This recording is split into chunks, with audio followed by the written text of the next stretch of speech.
these are interesting numbers to me, at least. So I want to see what you think, Rob. But Scott first. Disapproving of Trump on the economy, 58. Okay. Disapproving of Trump on trade, 60. So, this is usually his big issue. Still, he's 50-50 on immigration, but he's his big issue, right? Scott, the economy.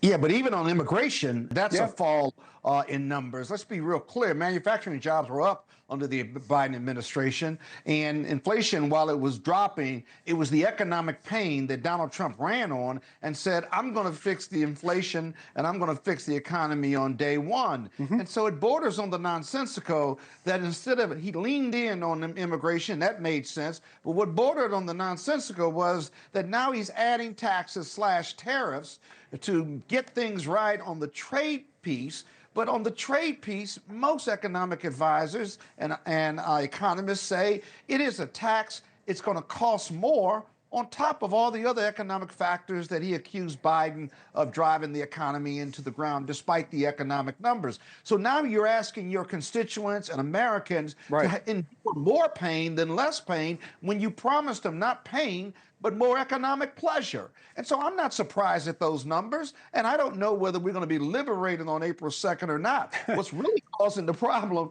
is the fact that he keeps putting tariffs forth, withdrawing them in a negotiation tool, when he could be negotiating all of this behind closed doors versus with the media. It makes no sense. And so that's how I read those numbers and the causes behind those numbers. I think the voters are going to express their displeasure whether you get a Republican win or a Democratic win. And so the exit polling and those interviews are going to be key. That's the real barometer. I don't think my colleague is going to disagree with that. And we need to be listening to what they say, because it's one thing to have displeasure, not like what Trump is doing based on the statistics. It's another thing to manifest your dissatisfaction by getting up and going to the polls. In Wisconsin, it would change the political map because that's a swing state that Trump won, and that would change the Supreme Court, and abortion and voter reapportionment and congressional redesignation are going to be on the table, and they're certainly going to the Supreme Court. In Florida, the Dems are running a really strong race